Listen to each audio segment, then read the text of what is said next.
Right. Namaste and good morning to all of you. Let's start the class with the prayers. Om Guru Brahma, Guru Vishnu, Guru Devo Maheshwara, Guru Sakshat Parbrahma, Tasmai Shri Guruve Namaha. Om Bhubhuva Swaha, Tatsavitra Varenyam, Bhargo Devasya Dhimahi, Dhiyo Yo Naha Prachodayat. Asto Ma Satgamya, तमसो मा ज्योतिर्गम्य मृत्योर्मा अमृतं गम्य ओम सहनावतु सहनौ भुनक्तु सवीर्यं करवावहि तेजस्वी नावधीतमस्तु मा विद्वेषावहि ओम शांति शांति Shanti Om. Tuesdays we read from this book written by Mr. Menon, the Mahabharata. He has translated the original epic into English, summarized it and translated. So let's just go where we left off. This is a father and his son, chapter number 37. And we are on the next page. It's a long chapter, so we just left it in the middle last week. So in a year of being Yuvraj, Yudhishthir won the people's hearts. Now another guru came to teach in the court of Hastinapur. He was as much as a master with a mace as Drona was with a bow and arrows. He was Krishn's older brother, Balram. Bhim and Duryodhan were quickly his best pupils. Indeed, Drona had begged Balram to come to Hastinapur for the sake of those two princes. Though Bhim was as gifted as Duryodhan, the young Kaurav became Balram's favorite. Very soon, word in the palace had it that Duryodhan was as dear to Balram as Arjun was to Drona. Duryodhan basked in that affection. He was devoted to this guru, particularly since the great Yadav openly preferred him to Bhima. Meanwhile, Sahadeva became exceptionally proficient at the Vedas and other more arcane lore. Of these also, Drona was a master. Nakul was also always treated like the youngest among the Pandavas, though in fact he was born before his twin. Nakul was an adept with unusual astras and a master charioteer.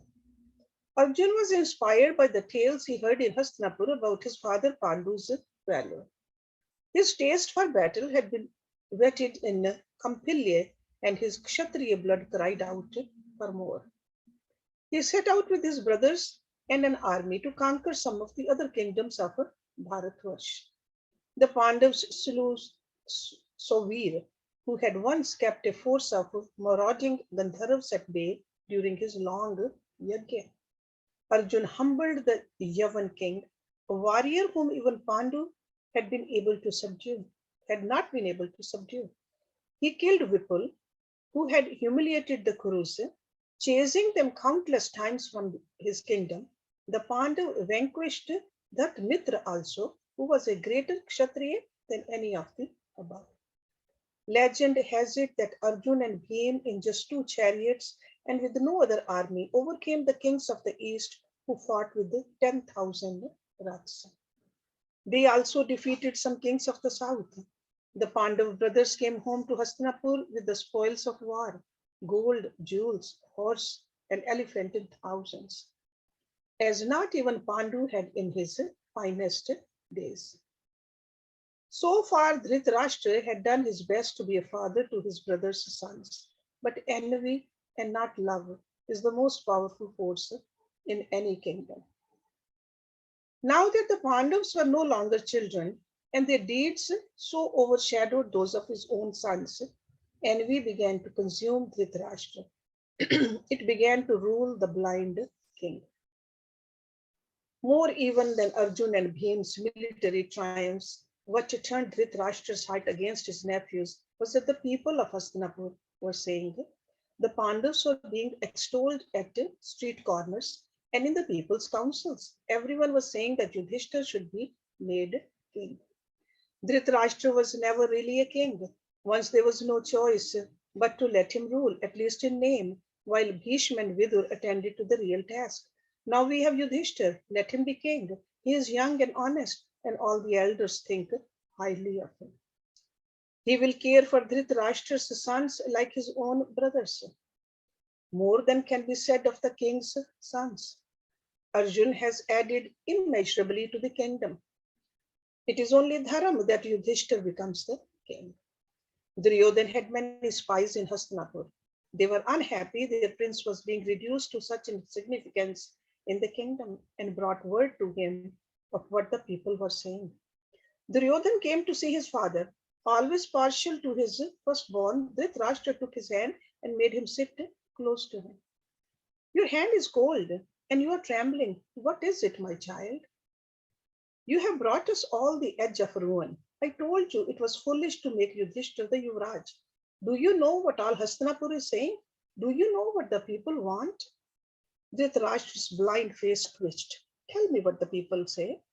They want you to give the throne to Yudhishthir. That is what your precious people want, hissed his son. His blindness had taught Dhritarashtra the value of patience.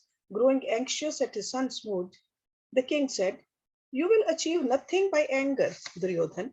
When you can't control yourself, how can you hope to control outside events? He sighed. My poor child, there is something you are forgetting.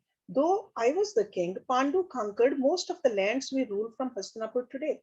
How can I forget these Pandavas are my brother's sons? Yudhishthir deserves every shred of praise with which he is showered. Alas, it is true that being blind, I have never been much of a king. The throne of Hastinapur does seem cursed, and no real king has sat on it after Shantanu. Even I have dreamt of Yudhishthir becoming the great ruler this kingdom deserves. I have prayed that, with his brothers beside him, he will restore the fame of the Kurus. And I had hoped against hope that my own sons would become loyal ministers and commanders in the kingdoms. You also, just like Yudhishthir's brothers, and find your glory in that. With a cry, Duryodhana wrenched his hand away. He began to pace the floor in a fever. Dhritarashtra said gently, I am sad to see you so full of hatred, especially towards your cousin Bhim. Think at least of your own best interest, Duryodhan.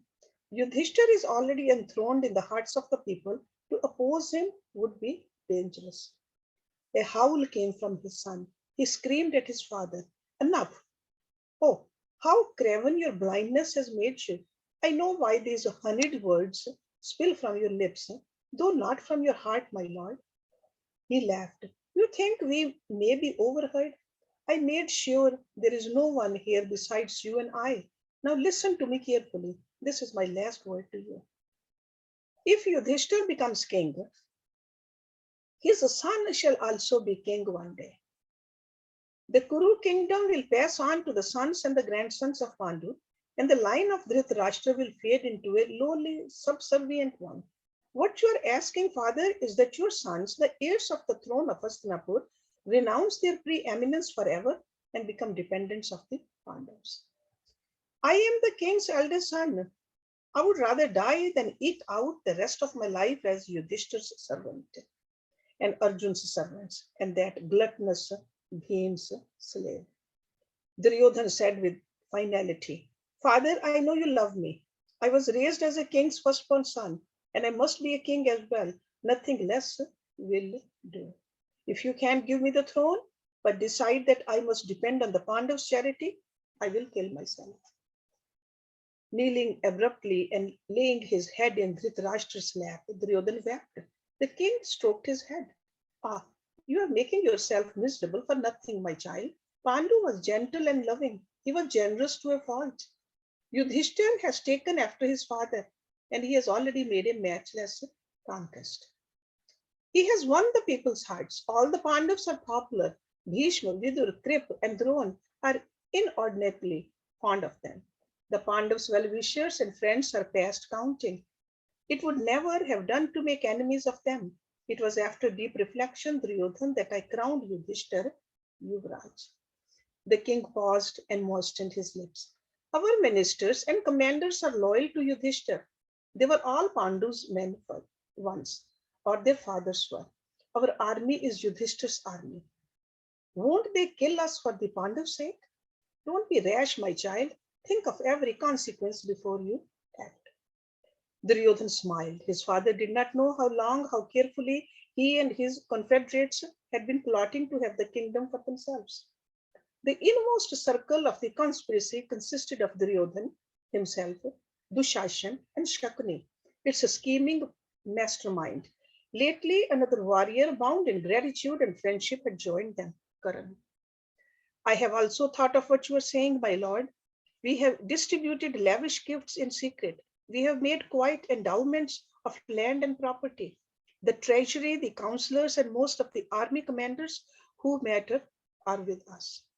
As for Pitama Bhisham, he will never take sides between the Pandavas and the Kauravas. It seems to me that deep down, deep sorrow and tiredness, which have little to do with us, weigh on him. I have seen him so often walking alone on the banks of the Ganga. I watched him from hiding. I could have sworn he was talking to himself or to the river, and his eyes were full of tears. Once, when I was a child, I ran up to him and asked, "Why are you crying, Pitama? You know how fond he is of me." He took me into his lap and ruffled my hair. "I am just so tired, little one. I am crying from tiredness." "Then why don't you rest, Pitama?" He laughed aloud. "Rest? Ah, my child, I'm afraid rest is not for me. No, not for a long time, I fear.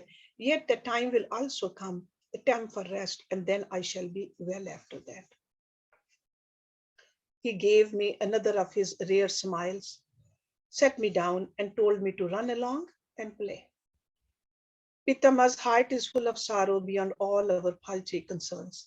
When the Pandavas first came to Hastina, Bhim was a bully. Bhisham never said a word to him. Later, I tried to kill Bhim a few times. Dhritarashtra gasped. His son continued coolly. "I am certain that in good time, Pitama knew this, but not once did he mention it."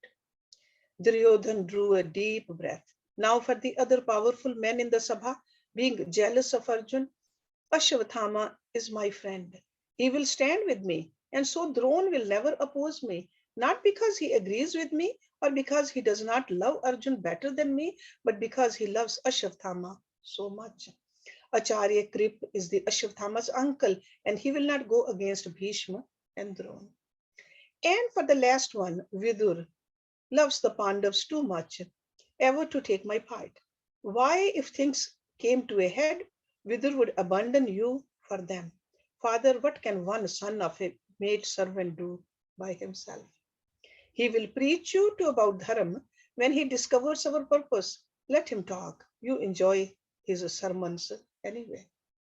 Dhritarashtra sat very still, chewing his lip slightly. He waited to hear the crux of what his son had in mind. Duryodhan was pacing the room again like a tiger. He stopped in front of the king. "I have a plan. Send the Pandavas and Kunti away to Varanasi. Let Yudhishthir be out of sight for 1 year. In that time, I will win the people of Hastinapur to me. And if Hastina is won, the rest of the kingdom will follow.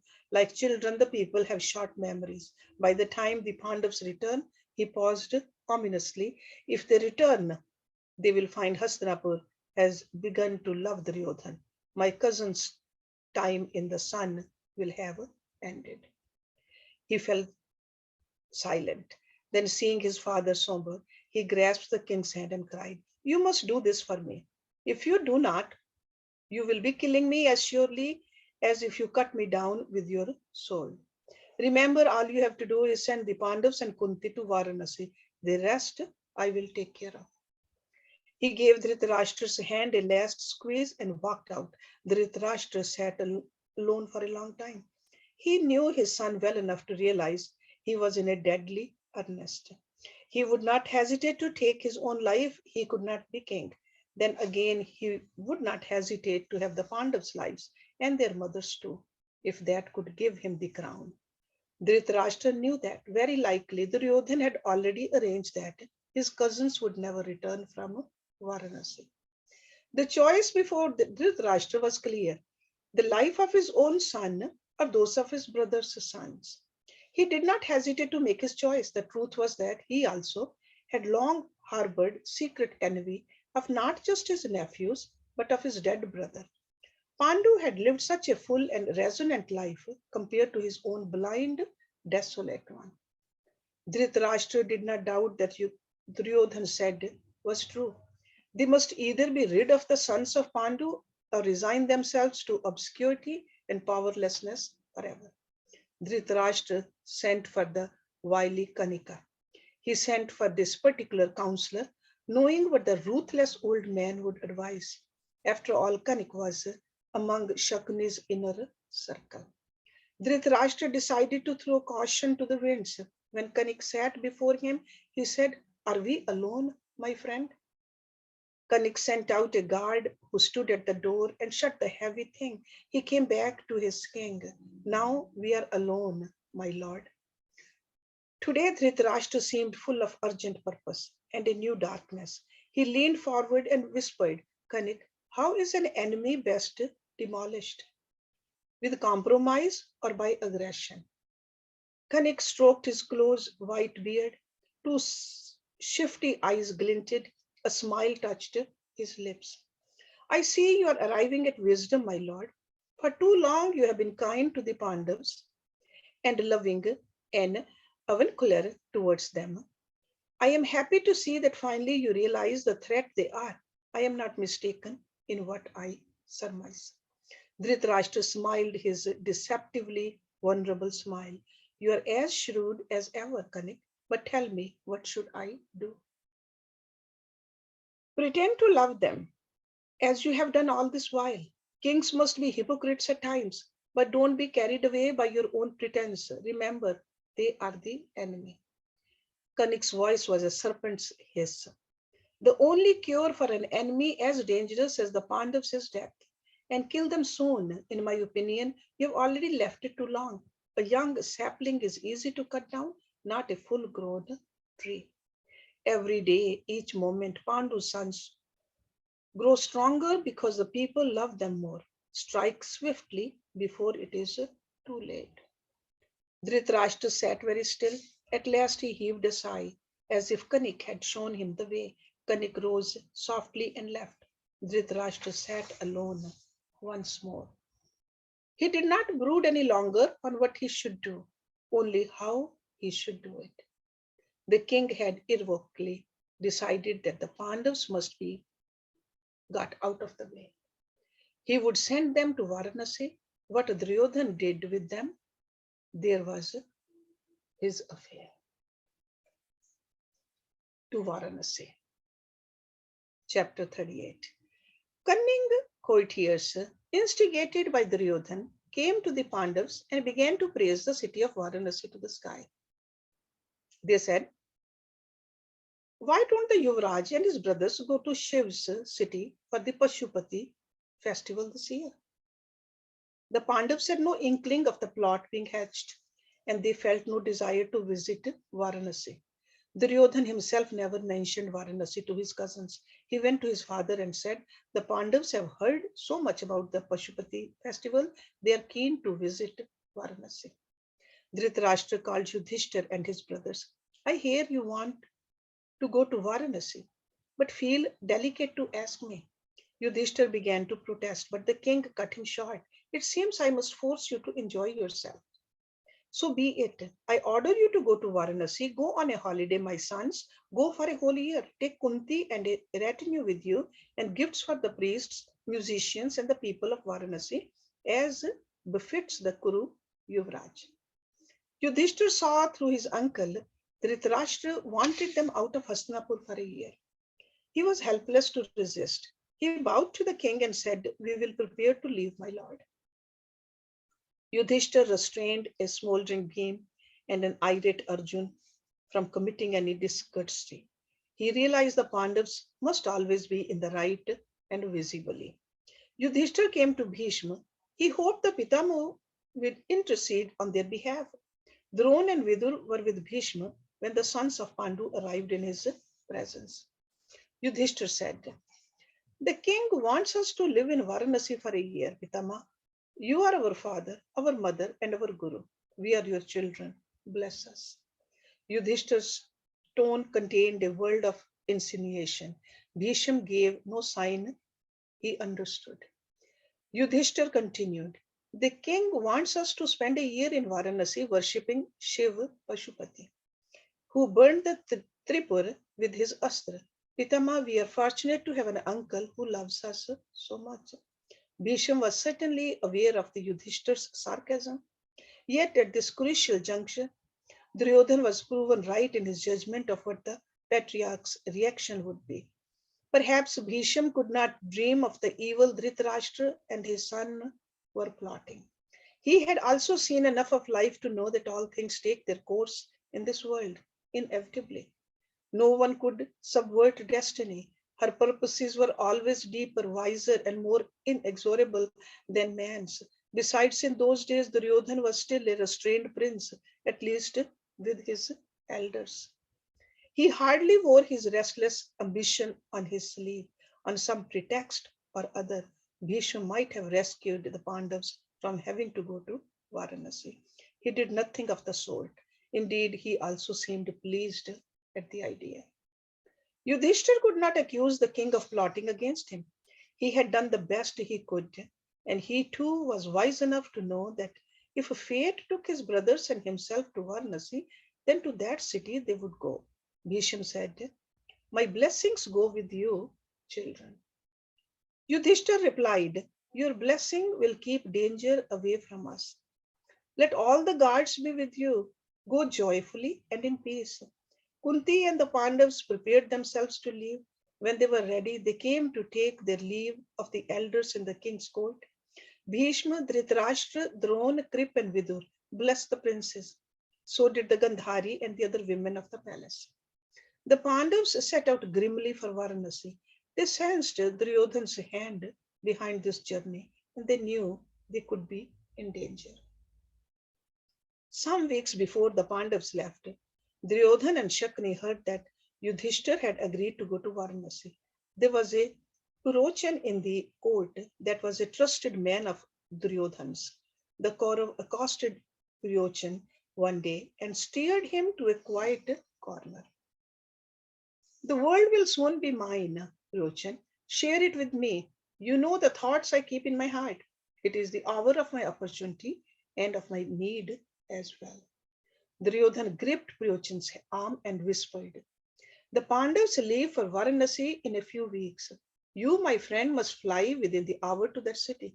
Your mission there is simple. You will build a palace for the Pandavas on the outskirts of Varanasi. Spend whatever gold you must. Hire as many men as you have to. Complete the palace before the Pandavas arrive. It must be a jewel of a mansion, full of the rarest artifacts, replete with every luxury that should grace the home of the heroic Pandava princess. Purochan stood wonderingly before Duryodhan. Why was he building a palace for the cousins he hated? Duryodhan's serpent eyes glittered. He pulled his man closer and hissed, but that palace must be built of resin and hemp, wax and lacquer. Its walls must be coated with oil and tallow, then plastered over with mud and painted. Use your own masons and carpenters, men that can keep secrets. Pay them well, so no one suspects anything is wrong with this beautiful palace with the finest furniture and silks, the softest beds in which our cousins and their dear mother can sleep. Scent it richly with perfume and incense, so the inflammable stuff is well disguised. He paused. Ryochan asked, and then, my prince, and then meet the noble Pandavas as a friend and well-wisher. Tell them you have built a palace for them at Bhisham's instance. Make sure our cousins don't stay anywhere else. A thin smile played on Duryodhan's face. A muscle on his cheek fluttered. Let them live in the palace for some days.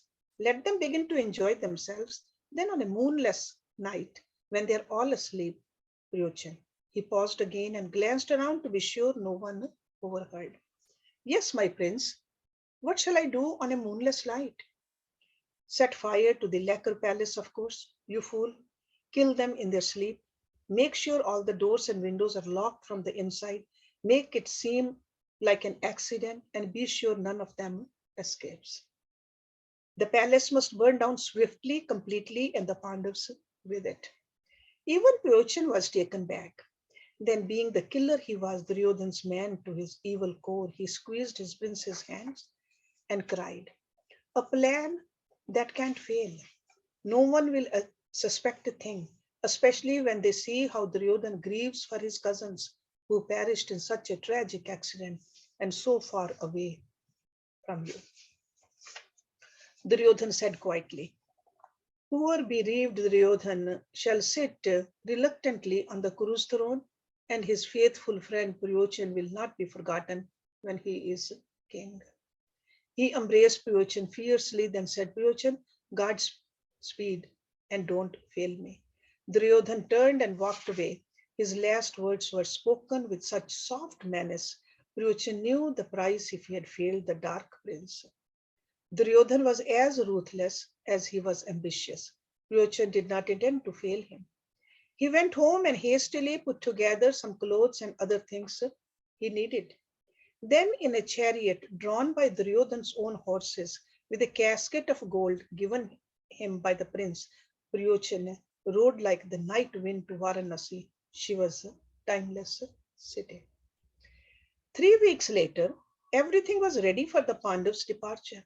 They bid farewell to their elders and, climbing into the chariots, rode from Hastinapur with heavy hearts. The people came in a crowd to see them off. They realized why Yudhishthir and his brothers were being sent away for a year and came out in anger against their blind king. Why does Dhritarashtra want to send Pandu's sons away from the capital? Like his sight, Dhritarashtra's wisdom is also gone. The king hopes we will forget the Pandavas and take Duryodhan to our hearts. He is foolish. Yudhishthir will be our king. The crowd took up the chant, "Yudhishthir will be our king," as the people followed the Pandav chariots out of the city gates. Some of the older citizens went up to Yudhishthir and said, "You need not obey your uncle if he means you harm. You are the heir to the Kuru throne. Why should you go to Varanasi? We are with you. We fear you may find danger in Varanasi. Ah, this is a sad day, and Bhishma is as blind as the king." "Don't go, Yudhishthir, the people are with you," some of the citizens cried. "Let us go with the Pandavas." Yudhishthir stopped his chariot and climbed down from it. They thronged noisily around him. He held up his hand for silence. When the crowd was quiet, Yudhishthir spoke quietly to the people. "Our uncle Dhritarashtra has our father's place in this world. It is my dharma to obey him. My friends, we are not going away forever. We will always be with you in our thoughts, and we will return to you as soon as we can. But now, just as our dharma is to go to Varanasi, yours is to bless us and send us on our way." He wanted to pacify not just the crowd, but his impetuous brothers. Bhim was already for defying Dhritarashtra, and what the people said was stirring him. "Today, my friends, you must return to your homes without making this parting harder. Yet a day may come when your dharma will be otherwise. Let us not be hasty, but wait for that day." The Yuvraj went among the people. He embraced as many of them as he could, clasped the others' hands. He sent them home, taking their hearts with them. Finally, the last citizen had gone back. Now Vidur put his arm around Yudhishthir's shoulders and, to the astonishment of the others, spoke to him in the dialect of the Malaysias, the coarse barbarian tongue that only very few yet understood. "The blind one has lost his way." So this is Vidur saying it to Yudhishthir. "The blind one has lost his way. Remember that once corruption enters the heart, all values perish. There is no limit to what a corrupt man will do." Vidur sighed. "You are honest, my son, and intelligent too. It is a time of danger, and you must be on your guard. I speak from secret knowledge. Heed what I say. There are weapons more deadly than swords and arrows. Even in the bitterest winter, the clever rat knows how to be safe from the cold by burrowing under the ground. Though he seems apparently helpless and guileless too, the clever man knows how to protect himself. Vidur looked around him with sharp eyes. He lowered his voice. Though it was unlikely that anyone else there could understand the harsh malicious speech, fire is a more terrible weapon than the sword. A man should guard himself against the fire as the rat does against winter by burning. Having escaped the fire, the stars always shine above to show you the way ahead.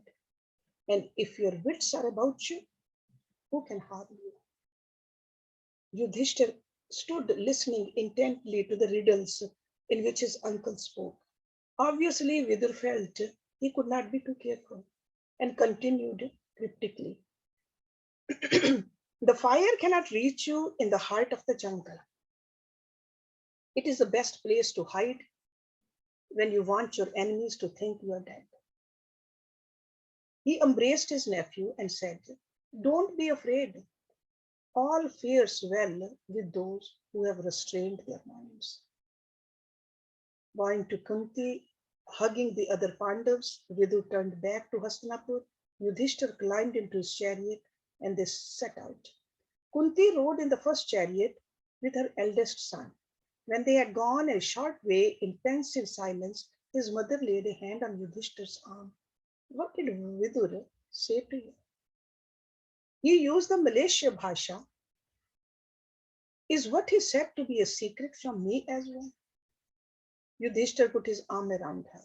"Our uncle warned me against fire. He also said our path would be clear by the stars. I also feared treachery in Varanasi. Now I am certain of it.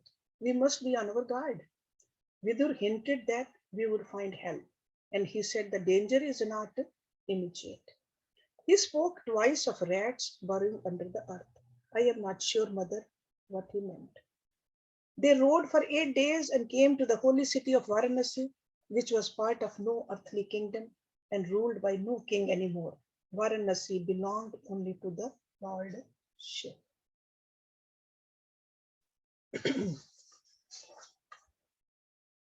Chapter 39, The Palace of Luck. Once an age ago, during his time of misfortune, King Harishchandra of the race of the sun had sought refuge in Varanasi. Now the people of that city washed their streets clean, set them out in arches and banners, draped these with garlands, and flew bright flags from their rooftops. No one stayed home on the day of Pandavs arrived in Shiva's timeless city, and Kunti and her sons received a tumultuous welcome. They were brought to the old palace in the heart of the city. When they had been in Varanasi for 10 days and the initial strangeness of the place had begun to fade, Ryochan came to see them. He told them about the new palace he had built for them.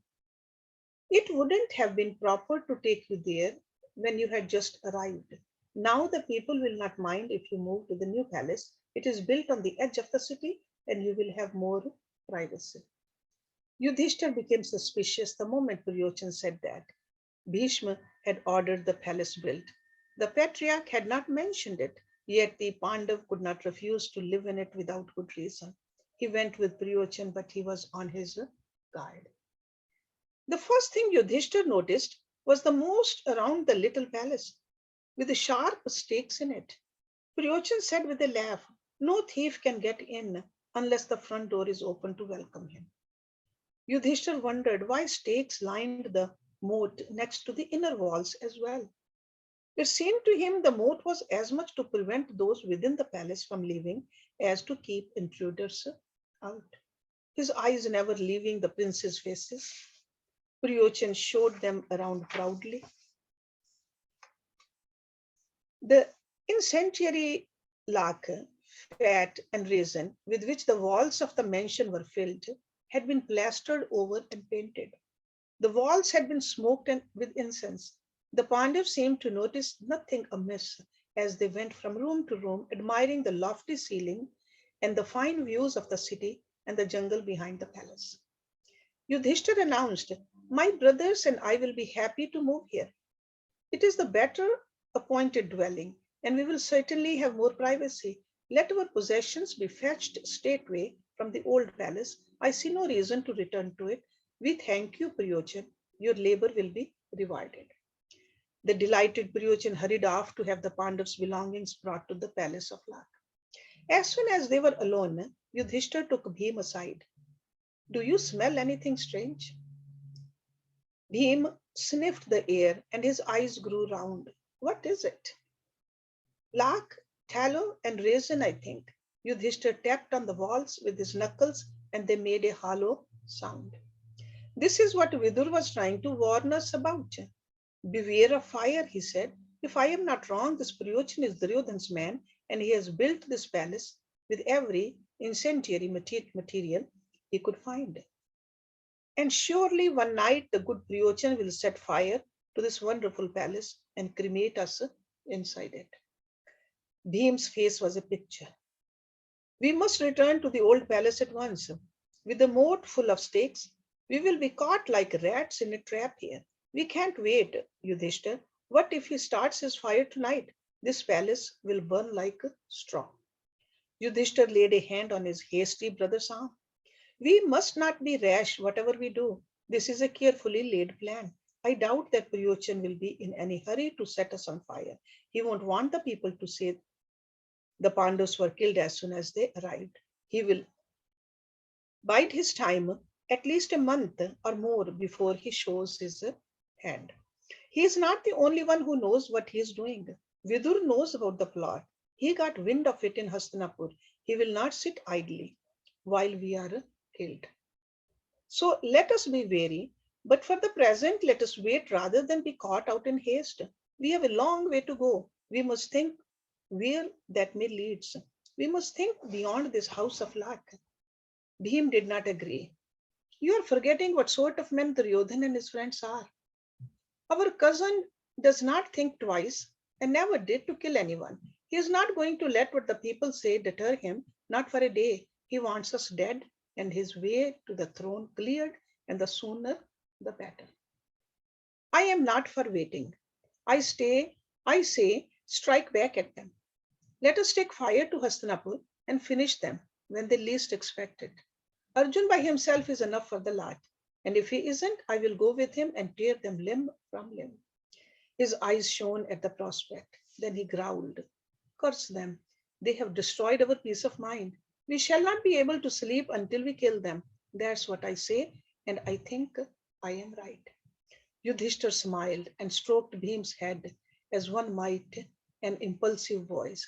"It isn't just this house of luck we have to consider, but our situation. That will not change. Vidur said that beyond the fire, our way lies clear under the stars." Now I think I know what he meant. For a moment, just suppose we die in Priyochan's fire. Our uncle will put on a great show of grief. "Ah, my brothers' sons are dead. They were like my own children, the hope of my old age. All five of them are gone in one fell stroke. Oh, fate is so cruel to me." With his blind face in which no one can read the truths of his heart, he is the perfect hypocrite. Pitama Bhishma is righteous. Yet there is a part of him so detached, so enigmatic, as cold as his grandsire, Himvan. He will be sad we are dead, even heartbroken, but he won't blame Dhritarashtra or punish Duryodhan for murdering us. Drone and Krip will be sad as well. Neither will avenge our deaths. They will not dare point a finger at the king and his sons. What are you trying to say, Yudhishthir? Tell me plainly. If we leave this place now, we will always have to be on our guard because our enemies will know we have discovered their intentions. After that, we shall never be certain how or when they strike at us. And strike they will. We will have no peace and they will have every advantage. The other choice we have is to accuse Duryodhan and the king openly. That would be foolish. Bhim an unequal battle for which we are not prepared. They have given out such favors and wealth of late in Hastinapur that they have enough men of influence in their keep. We shall be humiliated. It is never the common, honest citizen who decides the outcome of these struggles for power, but always those who manipulate the people in crowds. If we accuse Dhritarashtra and Duryodhan, it will be like the fledgling flying against the grown eagle, the beggar waging war on a king. They are prepared for every exigency. Duryodhan, Dushashan, and wily Shaknu, the king, and all their friends in and out of the court. In our innocence, we have only just learnt what they intend. At the moment, the advantage lies with Duryodhan and his father. Bhim was growing impatient. We are sitting in a house of luck, and you are talking politics. For heaven's sake, and all of ours, say what we must do. Calm yourself, Bhim. That is the first thing you must do. As for the rest, we must watch and wait. Let our enemies believe that we suspect nothing and are ripe for burning.